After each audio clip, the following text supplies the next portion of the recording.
Hola, desde Dublín. Hello from Dublin. Hoy, it is windy.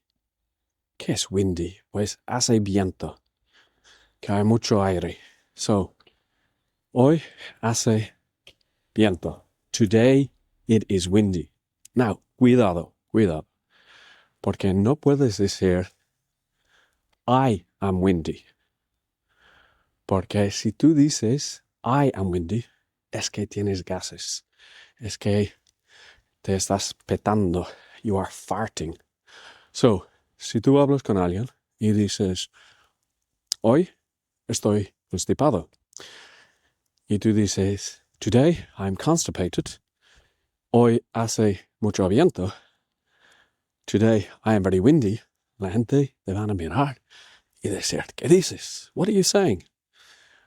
Too much information, demasiada información. So, cuidado con esto. Y pues no puedo más con lo frío. Y nos vemos mañana en otro vídeo.